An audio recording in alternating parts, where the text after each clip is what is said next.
practice number 17, out here in shorts this morning in a 2-a-day. Had a hard physical practice on Saturday. Got a lot of scrimmage work in with 130 plays. We got some great work with our ones, our twos, our threes.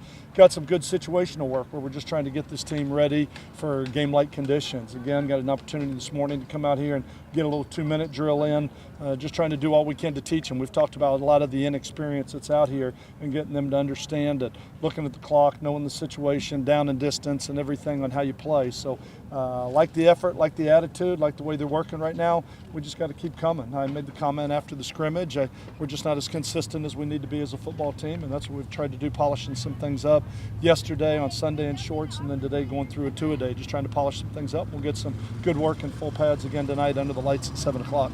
Whenever you look at the tape on Saturday evening, did anything stand out in your mind that surprised you from watching it live? No, I don't want to necessarily say surprised me. Some guys did some really good things. I thought Blake Martin ran the ball really well at running back. I think Kenneth Dixon and Tevin King are very talented. We got to keep getting the little things done, at running back, at quarterback, on the offensive line, first steps. Some guys are really starting to separate themselves in the competition when it goes live. And I said before, it was not a scheme scrimmage. It wasn't real complicated. There wasn't a lot of blitzing. It was pretty vanilla. And I think the guys that at least can execute first vanilla offense and defense, then they have a chance. But we've got some guys that still aren't there yet. And so I think it's starting to separate itself in the depth chart. We'll start to put together tonight. We'll have a chance this afternoon with a long afternoon off to meet. And spend some time together and talking about it and putting the special teams together. But I thought a lot of guys did well, but I think at the same time we still got a long way to go to be consistent as we need to be. When does game week begin for you guys? Sunday. I mean, we're spending some time this week on NC State, and then we're spending a little bit of time every practice on NC State, but then the real game week starts on Sunday.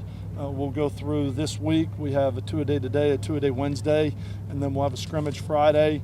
We'll go light and shorts on Saturday morning and then bring them back on Sunday, and we'll be into full game week mode at that point. They'll have Monday off, then we'll come back and practice Tuesday, Wednesday, Thursday. And with us not being in school, we're going to practice in the morning trying to get their bodies ready for an 11:30 kickoff our time. Because you don't break camp until almost the Lamar game, is camp operate any differently as far as either how hard you go, what you put in? Is there any changes? Camp ends for us Friday. I mean, camp really ends Friday, and I know even though we don't technically start school, we're in a 20-hour week once we get into game week. So we're treating it almost like we start classes on Monday. I mean, we're treating it like it's going to be game week in the regular schedule we're going to have for Lamar, Tulane, and those things. So we'll really break camp Friday. We were looking at it, we've got 5 days left to camp, 6 counting Saturday morning, but we got 5 days left to camp, and this is what we got to push through it, and then it'll really become game week. You talked about guys separating themselves in these position battles. Any particular player position that became a lot more defined from Saturday? Well, yeah, I think, on the offensive line, I think guys like Kano really is doing a good job at center. Shepard, which is expected with the only returning starter up front, is doing really well at right guard. I think Mitchell Bell and Jeremy Graffrey are in a heck of a battle right now. Left tackle, Yen Danielson, is kind of separating himself a little bit. Left guard, I think Trey Carter's doing some good things in there with Larry Banks. So it's starting to get a little bit more defined. You're starting to get your two deep that you're really going to work with, because I think the decision more than just who's going to start is who's going to get the reps, because during camp we roll a lot of 1s, 2s, and 3s trying to get everybody better, because it's going to be a long season and you never know with injuries what position is going to need to step up. But I think that line between the 2s and 3s is more being really clearly drawn than necessarily just the lines between the 1s and 2s. Not just offense or defense, it seems like you got a lot of athletes back in the return game, whether it be kick or punt return. Well, there are a couple guys back there. When you start to look at some guys that have experience back there, with an Andrew Gilliott and a DJ Banks, who have experience being back there, having athletes on your team like Darius Barnes and Carlos Henderson, and I'm trying to think who else we got back there. We got a lot of guys, Lyle Feet, a lot of guys that are skilled players that have a chance to do that. And so the line between playing and not playing as a returner is going to be really fine, but right now it's going to be hard to go against the guys that have the game experience that they've been back there and doing it. Coach, a little bit of a different question. This past week or this weekend, the Conference USA approved the stipend of the $2,000. I don't know where it stands as far as what's your stance on that whole deal? Well, I think everybody's looking at it, and everybody's been looking at it. And I don't know when it's going to get implemented. There's been a lot of talk about it, but I think these student athletes are out here and they work hard. They work hard. They do an awful lot. I understand the argument that many of them are on scholarship, but at the same time, many of them don't have a whole lot at home. They're not getting a whole lot of support from home. And so I think if that's the direction that the conference decides to go, I support it 100%. I just think it needs to be where we're all on a level playing field with it. I think where you really, the only time it's going to become a real problem if some schools decide to do it and other schools decide against it. And I think that's where you're going to probably see a real difference with recruiting. It's going to become something that's going to be used in recruiting. You talked about you like what you saw from both punters. Punters and kickers, how are those positions shaping up? I'm waiting for somebody to just really take it. I think the punting and kicking game is probably a lot like where we are as an offense and a defense. And we've talked about coming in, and a lot of new players. They're all freshmen. They're all freshmen in this offense and in this defense because they've only been in it for about 9 months at this point. Well, the same thing's definitely true with our kickers and punters. They're all young. They're all young. None of them have any game experience, and I'm just looking for consistency. I've seen both Schaus and Logan McPherson.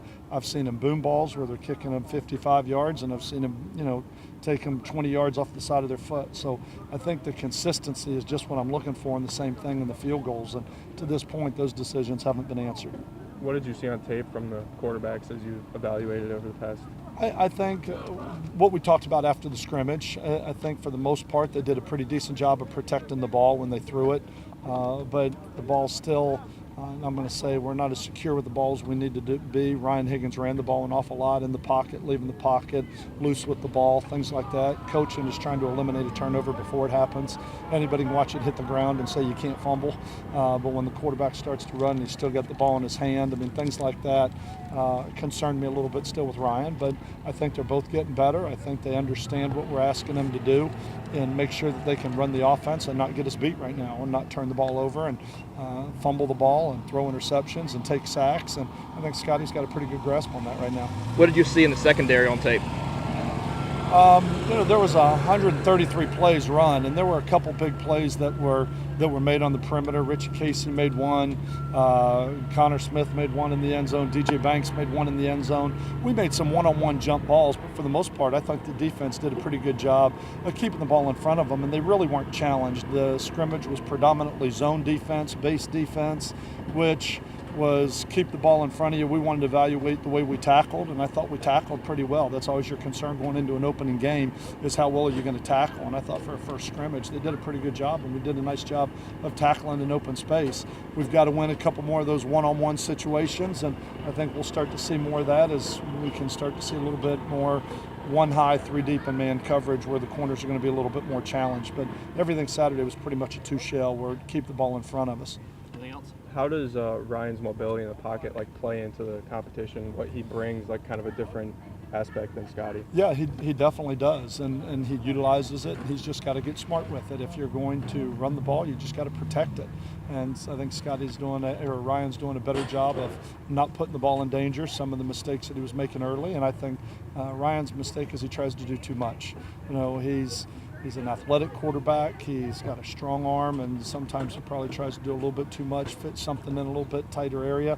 He just needs to understand the emphasis of not turning it over. But if he can not turn the ball over and gives you a better chance to move the chains because of his athletic ability, then it's definitely going to go a long way in helping this team.